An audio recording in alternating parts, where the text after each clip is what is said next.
Hello everybody and welcome to DC Central, and in today's video we're going to be breaking down and reviewing The Flash Season 5 Episode 18, otherwise entitled Godspeed. And with all that out of the way, make sure you have seen this episode before you watch this review, as it will be filled with spoilers.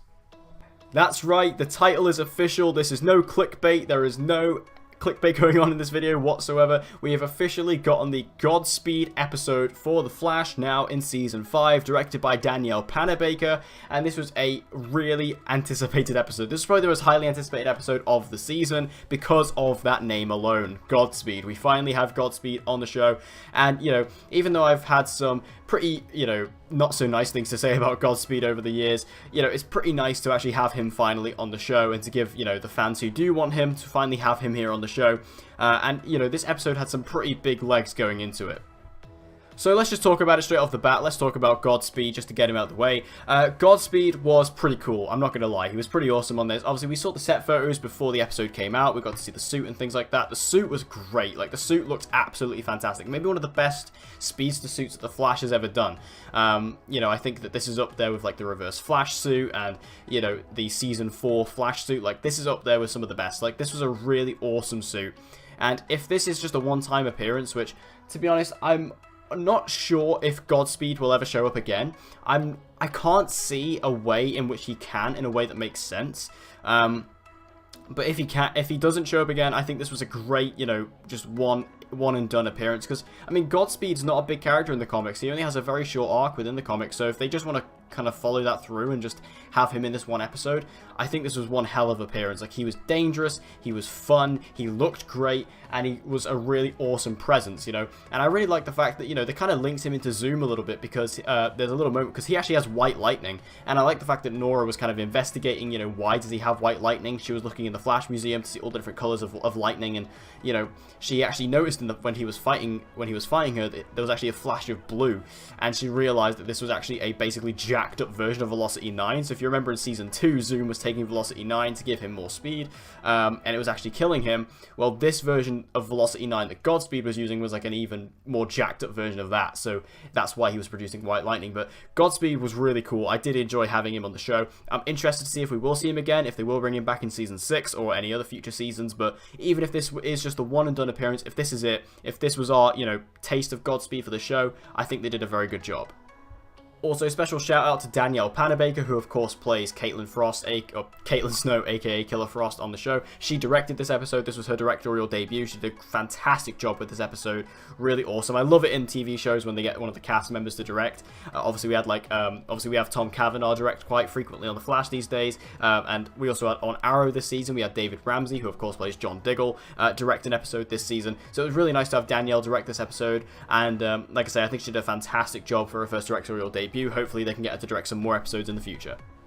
So going into the episode itself, this episode starts off really weirdly because Sherlock Wells completely gets ganged up on by everybody, which it's not really fair. I mean, I understand the fact that, Sherlock didn't share this information about Nora beforehand, but, as he said, he didn't want to freak everyone out. Like, he didn't want to come out and say this if he didn't have, solid evidence. He didn't want to come out and say, oh yeah, Nora, you've been working with somebody in the future, you're not being truthful. Because if he just came out and said that, they'd be like, oh, get out, what are you doing? Why are you trying to stir up a ruckus? When, so he had a point. Like, he didn't want to bring this up until he had solid evidence. But now they're all ganging up on him anyway. I think this is a problematic scene because of a deleted scene that we were meant to get. There was meant to be a scene, and you guys will probably remember this.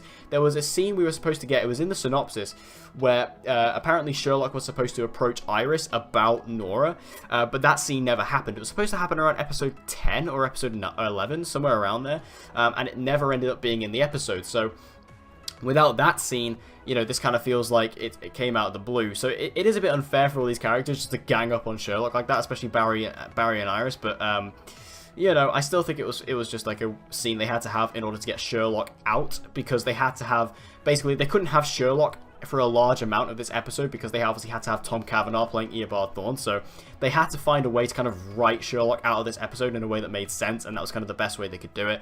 So it's kind of problematic, but I kind of understand why they did it at the same time. It's a bit of a double-edged sword with that one, but either way, it was an interesting scene. In regards to other members of Team Flash, like I say, it was Barry and Iris really ganging up on Sherlock there, but some of the other characters, like, I mean, Ralph didn't really do much, and I don't think Caitlin did much either, which obviously, I understand why Caitlin wasn't in this episode much, because obviously Danielle was directing this episode, but Cisco didn't even get a line in this episode. Like, Cisco didn't speak once, I believe, which is crazy. So, very interesting, but yeah, like I say, this scene was kind of a double-edged sword in regards to Sherlock.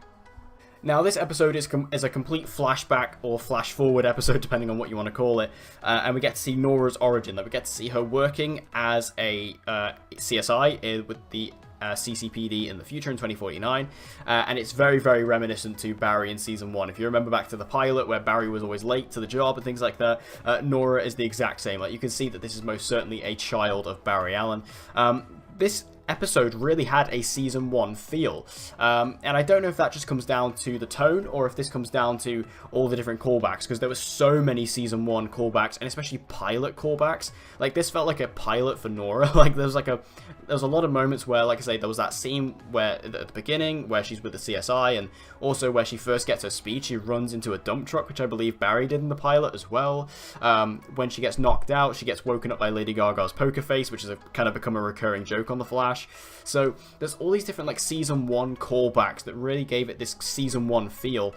And again, this was kind of like a pilot. If they were going to do a Nora spin-off show, this is essentially a backdoor pilot for that. I'm not saying they're going to do that. There's been no official announcement. I mean, I don't even want that, but my point is, if they were going to do it, this is acting essentially as a backdoor pilot for that show. We also got Leah, who is kind of like her best friend and partner in CCPD. I really liked her, actually, and it's such a shame that we're probably likely never going to see this character again, because she was fantastic. Like, I really loved her, honestly. I thought she was a really great character, so well acted, fun, likable, just a really nice presence and a really nice dynamic with Jessica Parker Kennedy. I think she was really great in this episode, and like I say, it's a shame that we're never going to see her again, because obviously she was, this obviously exists in the future. We're probably never going to see her again. Also, she was killed off by Godspeed, so it's kind of a shame. Obviously, she is supposed to be kind of like a reference to another character from the comics who actually is a speedster. There was rumors that this character was going to be a speedster. She wasn't. Maybe we will actually see her show up in this season as a speedster. I don't know. I mean, thing is, I was speculating that maybe this could be Jay Garrick's female protege speedster. Maybe they could do that, but again, that'd be very, very confusing. So I don't think they'll do that. But like I say, I really love Leah in this, and I'm really sad that we're not going to see her again, because she was a great addition, and I think the actress who portrayed her did a wonderful job. It was nice that this episode was completely told through flashbacks, because we could have had this episode basically could not have existed. Like, they could have completely cut this out of the season and just had Nora talk to Team Flash about it in a massive load of exposition, but instead what we got was a whole episode, actually, showing and not telling us, which I think was much, much better. Like, that was a very good decision to actually have a whole episode to demonstrate this. I maybe could have done with this episode a bit earlier if I'm being picky, but I'm not going to criticize the episode placement too much, because I think this was a great decision to actually just have this episode, have Nora just show the audience and not tell the audience exactly what happened throughout her life that led her to working with the Reverse Flash. Now, by the time Nora has wrapped up her entire story and she's told everybody how everything went down, everybody seems to have kind of calmed down about the situation. Everyone seems to be okay with Nora, except Barry. Barry's not having it, and Barry literally just takes her back to 2049 and leaves her there. I actually agree with Barry here. I actually think this is a smart decision, because Nora, like, we've been saying this for ages, like, we've been saying this all season, but Nora, like, she is a problem being in 2019. Like, she is an issue, because that's just a massive continuity problem. It's a massive timeline problem, and we all know the Flash loves their timeline problems, but she's a massive one. This is your child from the future who hasn't even been born yet, coming back in time to, spend time with you. It's an issue. It's a problem. And I mean, obviously, Barry's doing it because of trust issues. Like, he doesn't trust Nora anymore, because because he brings up this point, after you found out what Eobard Thawne did to me and my family, how many times did you go back to him? And he was, he felt betrayed by the fact that Nora still kept going back to Eobard Thawne, even after finding out that, he killed Barry's mother and her grandmother. So you know, I like the fact that Barry was just like, nah, screw this, enough of this noise, and just took her back to 2049 and left her there. I actually quite like that decision. It's going to be interesting to see what they do with it. Obviously, we do know that Barry and Iris are going to be at odds next episode. They're going to have quite a bit of a spat over this, so I'm very interested to see, because obviously we know Nora is coming back into the present day at some point, so we are going to have to see her again. It's just going to be interesting to see to what means that happens. And we had a brilliant little end credit scene between Barry and Eobard. I love this. Barry goes to visit Eobard Thawne in Iron Heights, and they have a lovely little excursion where Barry just basically has accepted it. Barry basically just looks at him and says, look, you're lost. You've got 10 minutes to die. Or you've got 10 minutes to live, sorry. And yeah, you've lost. Like, that's the way it is. But I like the fact that, you know, I love the little interactions between Barry and Eobard. Like, it's so exciting when Barry and Eobard get to have a scene together, because they're just, you know, their chemistry is fantastic and they're just lifelong foes. It's just really exciting when they get to do that. And this was another great little end credit scene. I can't wait to see them interact more. We know Reverse Flash is coming back into the main story at some point in the season later on, especially in the finale, so I cannot wait to see more scenes like this. Overall, though, I thought this was a fantastic episode of The Flash. I really did. Potentially, I'm going to go out on a limb and say it right now, this is the best episode of the season. And to be honest, I didn't expect it to be the best episode of the season. I mean, yeah, we were all excited about it. We were all excited about Godspeed, but outside of Godspeed, like, even if you take Godspeed out of the equation, like, you could have had any speedster in that place, and I would still have the same opinion on this episode. It was so well told, it was fun, it was fresh, it felt like season 1, it had all those vibes, had all those callbacks, but not to the point where it was just like, you know, just chucking nostalgia in your face. And like I said, this actually took risks. Like, we had Barry just completely taking Nora back to 2049. We finally got to have a reuniting between Barry and Eobard, which I very much enjoyed. And like I say, Daniel Panabaker did an amazing job directing this episode and just finally getting Godspeed in the show. You know, despite my thoughts on Godspeed, I really enjoyed having him in the show, and I think he did a great, I thought he added a lot to this episode. So overall, fantastic episode of The Flash. I really enjoyed it, a lot more than I thought I would, and I'm going to say it, this is the best episode of the season so far.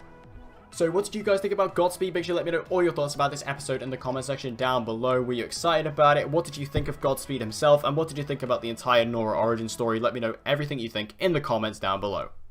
So thank you guys for watching this episode. I hope you enjoyed it. If you did, please give it a like. It'll help me out a lot. And share this video with anyone and everyone you know who loves DC TV and get them to join the community. And as always, guys, please subscribe for all of your latest content on Supergirl, The Flash, Legends of Tomorrow, and Arrow. And with all that said, guys, I hope to see you again in my next video.